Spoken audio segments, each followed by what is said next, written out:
So the questions are these.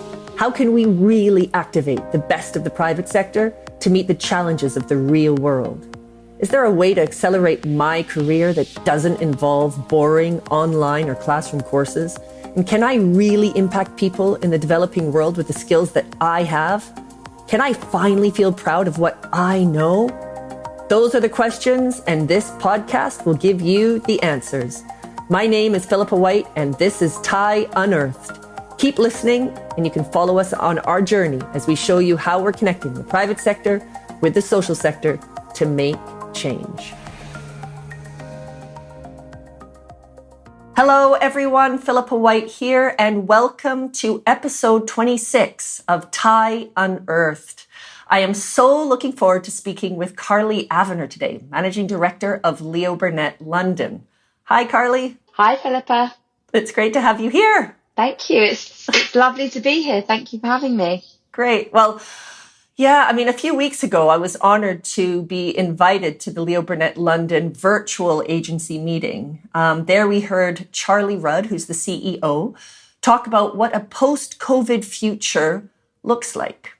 And he talked about how it will reward clarity, but punish certainty. And that it's important to have direction and vision, but that you must remain flexible and open to change. Why? Because we're living in a VUCA world. So what's that, you ask? It's volatile, uncertain, complex, and ambiguous. So it then felt quite fitting to then be invited to present TIE to the agency and call for participants to get involved in the virtual Team TIE program. So it's super exciting because we now have selected 6 professionals at the agency to take part, and we kick everything off on Monday. It's very exciting. So today, Carly and I will be talking about leadership, about purpose, their involvement with TIE, and adapting to a VUCA world. So I think before we get into all of that, Carly, it would just be really lovely if you could just bring to life your background, where you've worked, what gets you excited about what you do. Sure. Yeah, no problem. So I started my career back in 2003, many moons ago, on the grad scheme at McCann Erickson in London. I was working on American Airlines, Microsoft, and getting some brilliant training in the process. And I was actually so grateful to get that job. I applied for hundreds of jobs, hundreds of graduate jobs, and I got rejection after rejection. I got rejected by every single one. And McCann Erickson was the one place that I actually even got an interview. So I had a good conversion rate from interview to final job. Not so good conversion rate from application. But anyway, so I was at McCann Erickson for a couple of years. I then left and joined BBH, where I spent 13 years. Wow. And I started my career in account management. And then after a while, I got a bit burnt out in account management, really.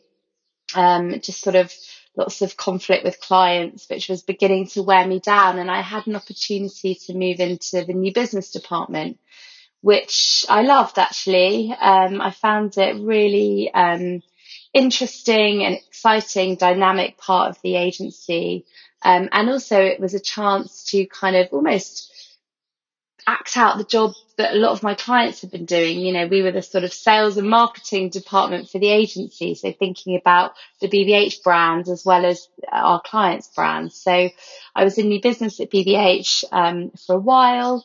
And then my last role there was helping them to set up and launch their social media division. So as at a time when social media was becoming more and more important to clients and their businesses, we set up a sort of specialist division to create work for social platforms.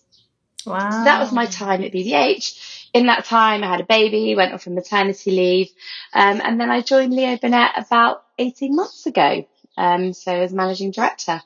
Yeah, amazing. I mean, I worked at BBH as well, and I worked at Leo Burnett, so I feel a lot of connection to your story. And actually, I remember I also, when it was back in the day when it was sort of applying for various different jobs. And I also tried to get into the grad scheme, didn't manage it. I did get an interview with TBWA. I think it was one of the only ones. And I made it sort of to the final rounds where they sort of take you off into breakout rooms. And anyway, I didn't get that one, but I did end up getting, I ended up replacing a grad at Darcy, which ended up getting my foothold into Darcy, which then turned into Leo Burnett, which then I afterwards worked at BB8. So yes, I relate to that moment for sure. Tell me, what gets you excited about what you do?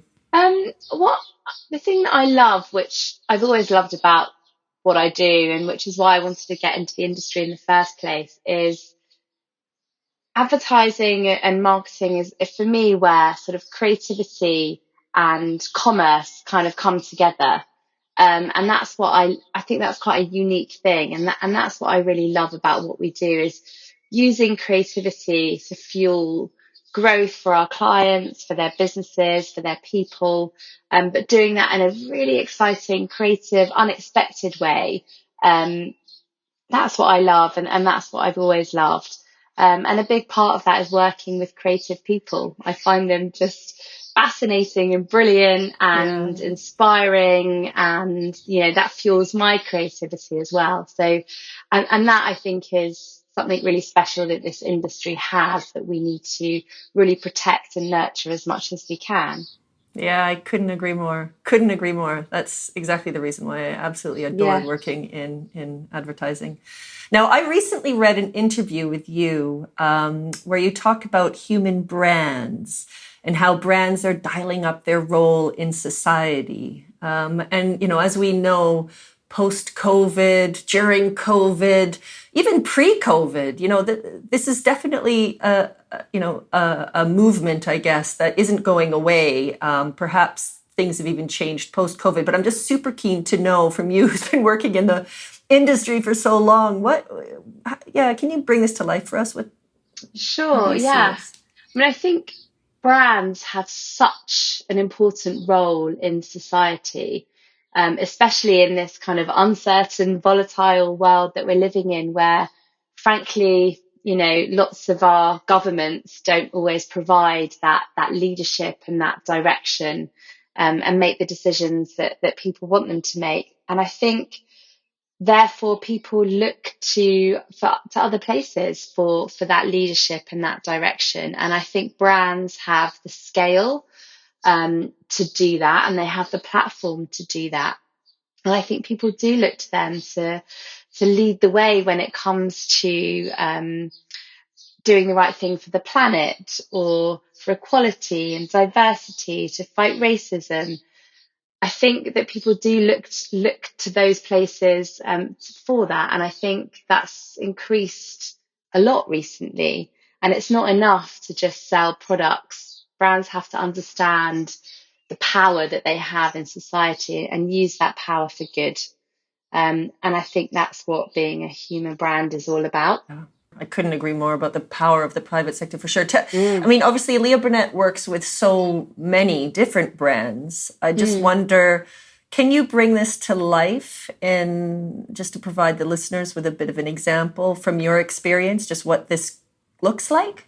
Yeah, so I think, a good example is as we lived through the pandemic last year, obviously there was lots of uncertainty, lots of mixed messages and confusion coming out, especially from the government. And, we found that for some of our clients, their behaviour and their action was more significant for people than what was coming out from the government. So, for example, McDonald's is one of our big clients, and people were looking to them to know what was going on. So, when McDonald's closed, it was seen as a symbol of, how serious the situation was, that even McDonald's had closed. Equally, when they opened, everyone felt like, well, things must be okay now because McDonald's have opened, and we trust McDonald's. And I think trust plays a big part in all of this.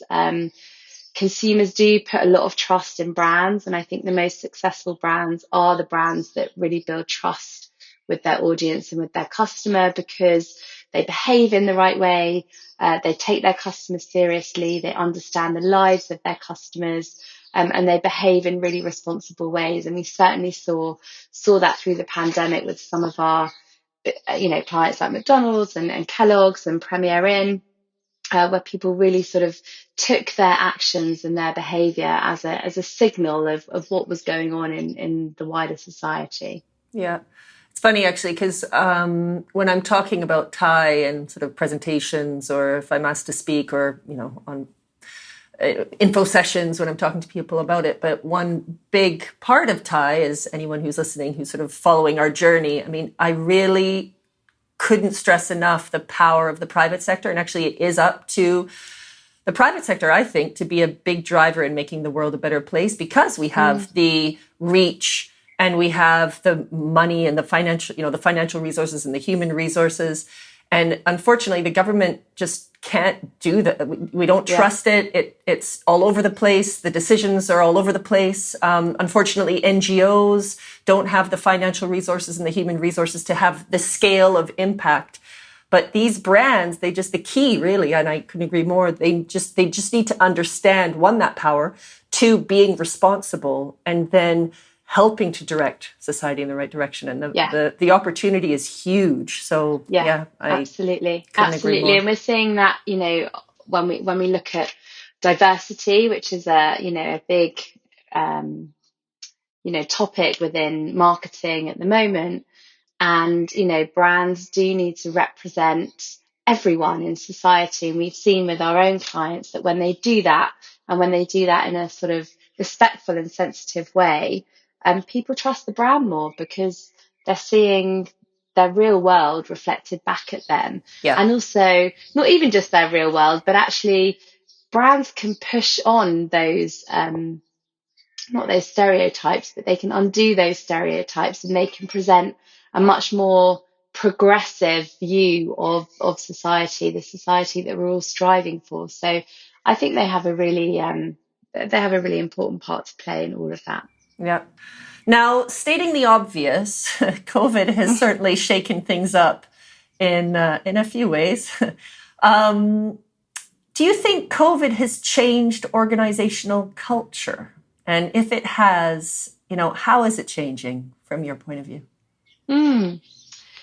Yeah, it's an interesting question, because I think, one of the things that we were really worried about was, during the pandemic, oh no, how are we going to retain our culture, because we're not together and we're not seeing each other. But I think what we learned quite quickly is you don't need a building, and you don't need to be together physically to sort of protect and nurture and grow your culture, because your culture really, for me, is about how you do things and how you treat each other and how you treat people and how you look after each other. So in a way, just having that laser focus on how do we treat each other and how do we look after each other, was the only thing that changed, because our culture still existed. We still did things a certain way, and we really just took that extra time and care to make sure that people were feeling that without necessarily being able to see us. So lots of communication, way more communication than we'd ever had with each other before. Lots more, I guess, visible expressions of our culture. So just really taking the time to signify things that were important to us, and things that were an expression of how we wanted to behave. So, for example, making sure that we were really looking after each other's mental health. I think we've just kind of taken that for granted before, because a lot of that can happen just by being around each other physically in the agency. But when you can't be together physically, you have to sort of make that extra effort to reach out to people. So we set up a well-being buddy system. So we made sure that everyone in the agency had a well-being buddy. Oh, wow. I love that idea. Which was brilliant, actually, because it forced people to talk to each other, not in a sort of aggressively forceful way, but it gave people a reason to talk to each other about something that wasn't work. Actually, people that may not have spoken to each other for ages because they don't necessarily work in the same team. And it gave people permission to ask, are you okay? Like, are you really okay? And if not, is there anything I can do to help? Or do you want to bounce some stuff off me? And I'm really proud that we put that together, because I think people really needed it and wanted it and really appreciated it. And for me, that is, a real expression of the Leo Burnett culture. That's just one example. Yeah, beautiful. Really like that. That's great. I'm interested to know if what you were looking for in leaders before COVID, if that's still what you're looking for now. Has anything changed from that point of view? And if so, yeah, what characteristics are you looking for? And I guess this question just came about because obviously I sat in on the agency meeting, and actually just as a really quick one, based on the last comment that you just made about the agency culture, I have to say, sitting in on that virtual agency meeting, I had that feeling of real warmth. There was a really amazing energy. There was jokes, people making fun of each other. You're sitting there. It just felt as if actually you were sitting in the agency, which is really nice. It was, and Charlie making jokes, and Josh just being. It was really nice. So actually, that I did feel that. I definitely felt that. But that's great. That's really great to hear. Yeah, I mean, I think as leaders of the business, we all share the same values. And I think authenticity being one of them. We all turn up to work truly as ourselves. Mm-hmm. And I don't think I'm any different at home than I am at work. And I don't think any of the rest of us are either. So authenticity is definitely a hallmark of Leo Burnett people and leaders and Leo Burnett culture. And that's definitely something that I look for. And I think in terms of other characteristics, I think the leaders that have risen to the top are the ones who are flexible and agile and adaptable and entrepreneurial. And those are definitely things I've always looked for. But I think I've really understood the importance of those things in the world that we've lived in. The people that have successfully led our clients through COVID are the ones that have been able to think out of the box and have understood that the way you've always done things pre-COVID cannot be the same as the way you do things now post-COVID, because different behaviours need to change in order to get to the same outcome. And I think there are lots of people that have grown and developed their careers in big agencies. And sometimes with big agencies comes a lot of process that you can hide behind and that can stifle creativity. Big budgets as well that can Totally. cover up. God. Yeah. Yes, you know this, Philippa, more than anyone. That just don't demand that people think differently. And I've always looked for people that enjoy working around those constraints in a way, rather than relying on them to just get them through from one project to another. So yeah, I guess the things that I look for haven't changed, but I think I've really understood the critical importance of those characteristics of flexibility, agility, entrepreneurialism, that kind of thing. Yeah. Yeah. It's interesting. And I think the other thing is about leaders who can create followship, because you're not really a leader if no one's following you. And looking after your people is kind of the only thing really, when it boils down to, is looking after your people. And again, that's just been brought to the fore through COVID, where people have had to deal with so much at the same time as trying to work, that I think if you can look after them and keep them happy and motivated and sane, then you'll get much better outcomes. Yeah, it's so great to listen to. It's funny.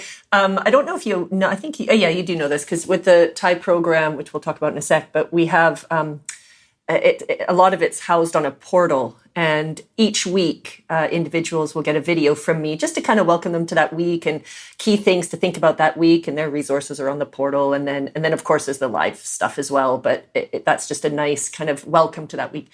And so I've actually been re-recording all of the videos just because we've had so many projects since when I first set this up, and there's a lot of learnings. And I finished recording the last one yesterday, and it's funny just listening to you talk, because I was sort of wrapping up everything, and I won't give too much away for people to listen who won't. But I do talk about, you know, how necessity is the mother of invention. Also, how it's funny because you work with such tight resources on TIE. So human resources, financial resources, time resources. You know, there's a timeline, and I think I keep saying I haven't worked in advertising in a while, but anyway, I still consider myself an Atlanta person. So in our industry, we are used to big budgets, certain processes, certain ways of doing things. But what I have found is through through the TIE process and really actually being forced to work with very little, people realize just what is possible with a whole lot less. And it's amazing how much I have heard on the back end, how many people have said, you know what, I remember actually there was somebody from Wieden and Kennedy, and she's a designer, and she was responsible for it was a photo shoot for a makeup brand.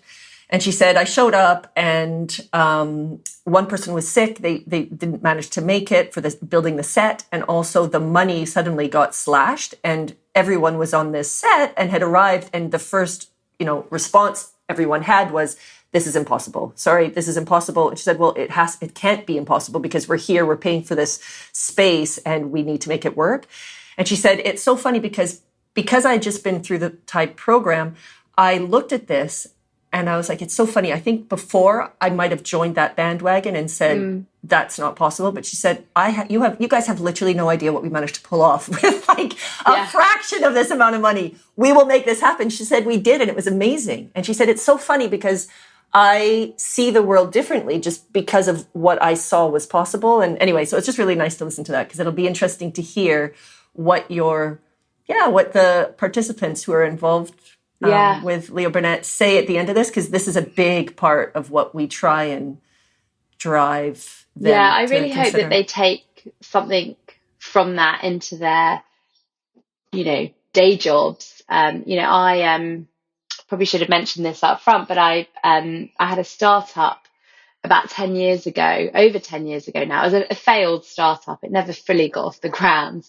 But that was completely bootstrapped. So every penny that we spent on the business, was coming out of our pockets. And it was a dress rental website, and there's loads of them now. They're all doing really well, but this was probably a little bit ahead of its time. And we found a photographer who was like a junior at ASOS, I think. So he wasn't even a proper photographer, but he'd he knew exactly what he was doing.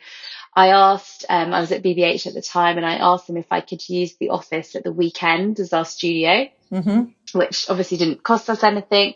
And, we were just really savvy, I guess, and really just had to think outside the box about how we could create this brand and get this website up and running for very little money. And that for me was a real lesson in entrepreneurialism. And although it didn't work, I learned so much that I've now taken into obviously my day job. And I think clients really appreciate it when you can think more creatively about their challenges, and whether it's financial or any, anything else, how can they deliver this idea with the resources they've got, that kind of thing. And I also think with the ad client relationship, it's, it tends to be, here's our brief, this is what we want. And then, people go off and do it. And another thing that we talk a lot about at TIE is it needs to be a conversation. You can be part of that conversation. Your client will adore you if you can also come up with other ideas, other solutions. Yeah. What are some other ways of doing it? Oh, have you thought about this? Oh, I'm aware of these, what's going on, and how about thinking this way? And I think, again, I agree. It's that entrepreneurialism is, it's it's so important to kind of be a partner in the process, Yes. right? Yes, Yeah. absolutely.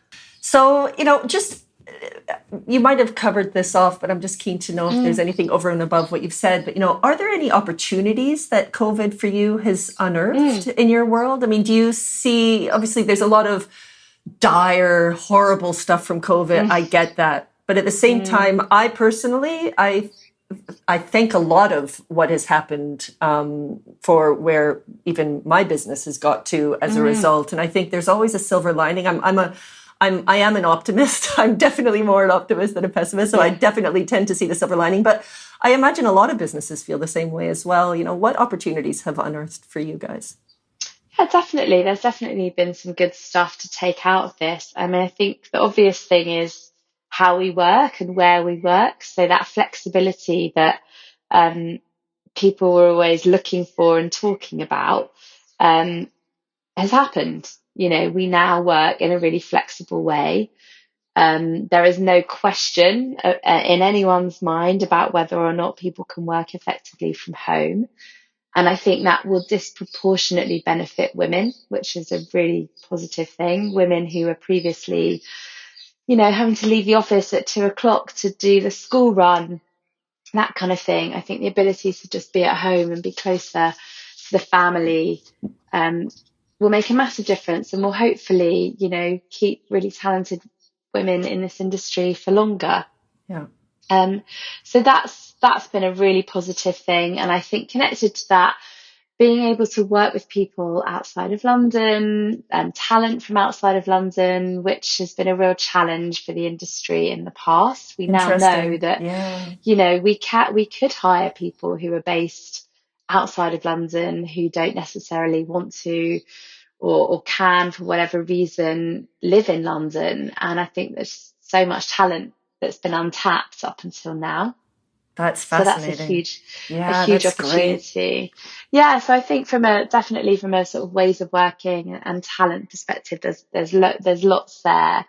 And then I think looking at more broadly at clients, I just think the acceleration of digital products and services is transforming lots of their businesses. And as partners, that will bring new creative and commercial opportunities into our business. So, McDonald's has weathered the COVID storm quite well because of delivery, and being able to keep the restaurants open even when people couldn't dine in, but they could still serve their customers. So I think all of these trends that are accelerating will just be really exciting for businesses and brands moving forwards.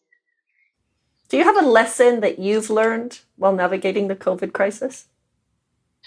Um, don't book a holiday. Yeah, right. So we're just in the UK at the moment. There's all these traffic light systems of what country you can and can't travel to, and it's just chaos. So, I joke, but the truth is, that point that we made earlier about certainty, there is just no such thing. And even if I think back to this time last year, we thought we'd all be back in the office by last September, and everyone was frantically planning return to office, and here we still are nearly a year later, with none of that in sight. So yeah, I think being agile and being open-minded to different outcomes is has really landed with me, because we've never had this much volatility before, um, and that's a good lesson to learn. Yeah, for sure. Now, Carly, I am so grateful and excited that Leo Burnett is trusting Ty again to develop their leaders and embed more purpose at the agency. For our listeners, I don't know if you will know this, but our first ever Ty project was with Leo Burnett in 2007. So a bit of a shout out to Chris Jackson, Helen Dougherty, Bruce Haynes. I mean, they were the ones back in the day that made that happen. And it was of course, then it was physically sending people to another part of the world. Chris went to Brazil. It was it was a huge trust in me, which I'm still so grateful. And since then, we've sent numerous leaders on the Thai program. And it means the world to me that we're continuing this partnership. So, I mean, thank you from the bottom of my heart. But I'm also just really excited because it is such a great fit with Leo Burnett. Everything that you stand for, everything you've talked about today, it just couldn't be more fitting. And we're all about turning gifted professionals into game changers and helping to create better companies, better brands, with better people, and to create a better world. For our listeners who maybe aren't really sure how this is working, I mean, obviously, they've probably heard me talking about TIE Accelerator. This is very similar, but it's for corporate. So, I mean, it's 6 leaders coming together from around the business, so around Leo Burnett London. They will work together to crack a real challenge facing a children's rights organization in India. So obviously it's incredibly timely. They're going to have 6 weeks to work it's about 2 hours a day, and they're going to be forced to innovate, think differently, be pushed out of their comfort zones, out of their silos, all the stuff we're talking about, be forced to kind of work with limited resources, and whilst all of that's happening, obviously grow into more empathetic, flexible, worldly leaders, but also making a huge difference to a group of people that really need their help. So I'm keen to know, I obviously am incredibly passionate about it, but of course I am. I've been doing this for a really long time, but I'm just keen to know, can you tell me what resonated with you and Charlie just about this opportunity, and, why is Leo Burnett getting involved? And I just would love to know what you hope to get out of it. Yeah, so Leo Burnett is an agency that is proudly populist. That's our proposition, is about populist creativity. And it's about working with brands that appeal to the mainstream and make the good stuff in life accessible to everyone. So whether that's McDonald's, giving everyone access to tasty, good value food, Premier Inn, making sort of reliable, clean, good quality accommodation accessible to everyone. It's about making the good stuff in life accessible. And that's become our agency's purpose, as it were. And that really applies to our people as well. We want to give all of our people access to experiences that will challenge them, that will stretch them and grow them. And obviously, the brilliant thing about TIE is we can do that for our people whilst at the same time, making the good things in life accessible to people in other parts of the world through the organisations that they support. So it just felt like a really brilliant expression of our purpose that we'd be able to give our people an experience of, whilst they in turn can pass that experience on to people in another part of the world. So just a really brilliant expression of everything that cool. we're about, really. Yeah, really cool. Well, I'm looking for, as I say, obviously I got introduced to everybody yesterday. So we've got 6 amazing there's so many creatives and designer and strategist. I'm super excited for things to kick off, which obviously will be on Monday. So we'll keep you in the loop, of course, as things evolve. Now, Carly, you're obviously busy. You've got a lot going on with your family and work and, everything happening.